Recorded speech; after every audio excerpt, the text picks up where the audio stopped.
कभी सोचा है कि वो कौन सी ताकत है जिसने कहानियों को देखने और सुनाने का तरीका ही बदल कर रख दिया?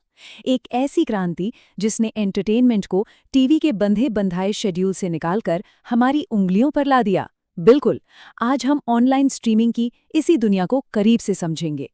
याद है वो जमाना जब एंटरटेनमेंट का मतलब था इंतजार। फिल्मों के लिए थिएटर जाना पड़ता था, अपने फेवरेट टीवी शो के लिए हफ्ते भर इंतजार करना पड़ता था। सब कुछ एक तय समय पर था। लेकिन आज कहानी बिल्कुल पलट चुकी है। अब एंटरटेनमेंट हमारा इंतजार करता है।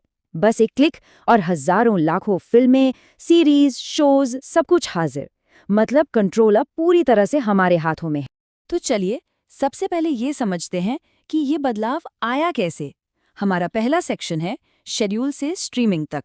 यहाँ हम इस पूरी क्रांति को डिफाइन करेंगे। अच्छा, तो ये ऑनलाइन स्ट्रीमिंग प्लेटफॉर्म होता क्या है आखिर?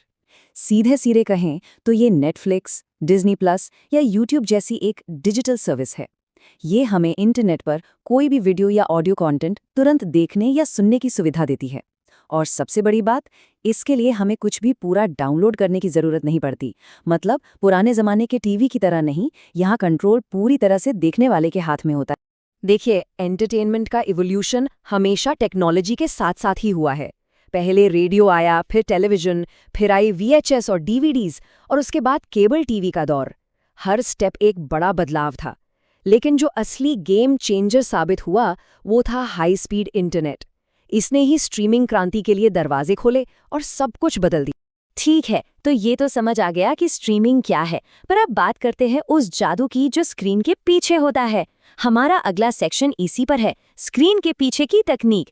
मतलब हमारे फेवरेट शोज आखिर हम तक पहुंचते कैसे हैं?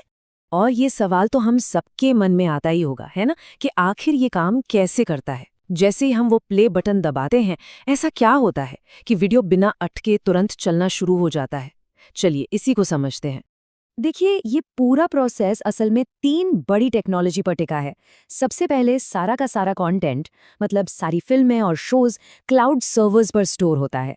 फिर जब हम कुछ देखना चाहते हैं तो डेटा कंटेंट डिलीवरी नेटवर्क, जिसे CDN भी कहते हैं, उसके जरिए तेजी से हमारे डिवाइस तक भेजा जाता है। और आखिर में अडैप्टिव स्ट्रीमिंग का जादू काम करता है। ये हमारे इंटरनेट की स्पीड के हिसाब से वीडियो की क्वालिटी को खुद ब खुद एडजस्ट कर लेता है, ताकि वीडियो बफर ना हो और बिना रुके चलता रहे। और हाँ, इसमें आर्टिफिशियल इंटेलिजेंस यानी AI का भी एक बहुत बड़ा रोल है।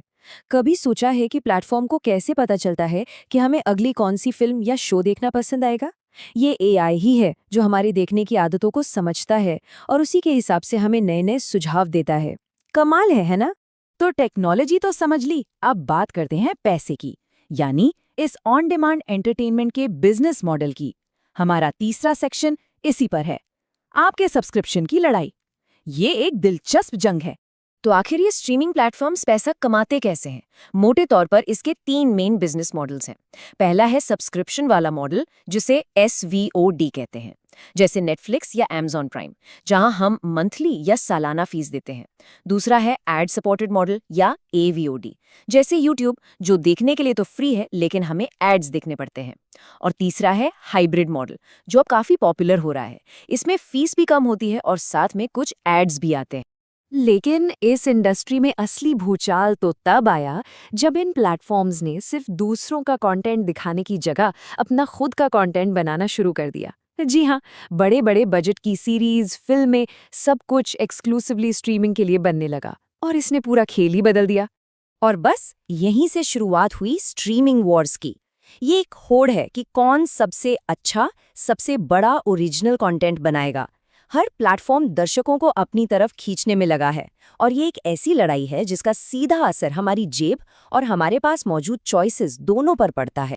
तो टेक्नोलॉजी और बिजनेस की बात हो गई, पर इस सब का हमारी जिंदगी पर क्या असर पड़ा है? हमारा आखिरी सेक्शन इसी बारे में है कि स्ट्रीमिंग ने मीडिया, कल्चर और समाज को कैसे बदल दिया है। देखिए, इसका असर दो-धारी तलवार जैसा रहा है। एक तरफ इसने सिनेमा और केबल टीवी जैसे ट्रेडिशनल मीडिया को काफी नुकसान पहुंचाया है।